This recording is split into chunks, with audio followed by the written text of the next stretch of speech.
KSU വിദ്യാഭ്യാസ bandh അഞ്ചലിൽ സമ്പൂർണ്ണം. Kerala university കലോത്സവത്തിനിടെ പെൺകുട്ടികൾ അടക്കമുള്ള KSU പ്രവർത്തകരെ ആക്രമിച്ച SFI പ്രവർത്തകരെ അറസ്റ്റ് ചെയ്യാത്തതിൽ പ്രതിഷേധിച്ചായിരുന്നു കൊല്ലം ജില്ലയിൽ വിദ്യാഭ്യാസ ബന്ദ് ആഹ്വാനം ചെയ്തത്. ഇതോടനുബന്ധിച്ച് പ്രതിഷേധ പ്രകടനവും നടത്തി.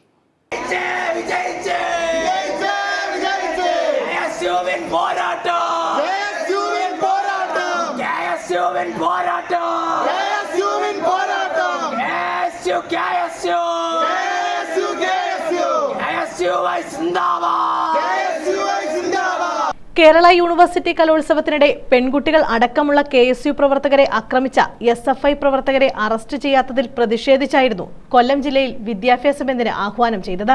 തുടർന്ന് KSU പുനലൂർ നിയോജകമണ്ഡലം പ്രസിഡന്റ് നസ്മൽ വിളക്കുപാറയുടെയും സംഘടനാ ചുമതലയുള്ള ജില്ലാ ജനറൽ സെക്രട്ടറി അജ്മൽ പുത്തേയത്തിന്റെയും നേതൃത്വത്തിൽ പ്രതിഷേധ പ്രകടനവും നടത്തി.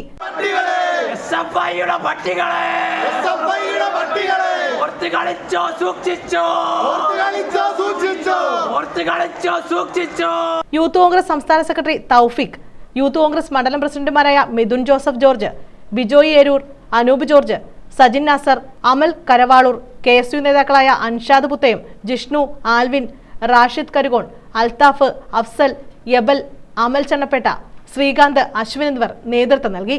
യൂണിവേഴ്സിറ്റി കലോത്സവവുമായി ബന്ധപ്പെട്ട് കൊല്ലത്ത് കലോത്സവം നടക്കുന്ന സാഹചര്യത്തിൽ തീരുന്ന ദിവസം അർദ്ധരാത്രിയോടുകൂടി നിരവധി KSU പ്രവർത്തകർക്കും അതായത് KSU ജില്ലാ കമ്മിറ്റി ഭാരവാഹികൾക്കെതിരെ SFIയുടെ അക്രമം അഴിച്ചുവിടുന്ന സാഹചര്യമുണ്ടായി. അതിനെതിരെയാണ് ശക്തമായ പ്രതിഷേധം KSU കൊല്ലം ജില്ലയിൽ ഇന്ന് അഴിച്ചുവിടുന്നത്. അതായത് അവരെ അറസ്റ്റ് ചെയ്യണമെന്നാവശ്യപ്പെട്ട് ഇന്നലെ കൊല്ലം ജില്ലാ കമ്മിറ്റിയുടെ നേതൃത്വത്തിൽ കമ്മീഷണർ ഓഫീസിലേക്ക് മാർച്ച് നടത്തിയിരുന്നു. അവർക്കെതിരെ നടപടി ഉണ്ടാവുന്നതുവരെ KSU ജില്ലാ കമ്മിറ്റിയുടെ നേതൃത്വത്തിൽ ശക്തമായ പ്രതിഷേധം ഇനിയും മുമ്പോട്ട് കൊണ്ടുപോകുന്നു. News bureau, Anchal.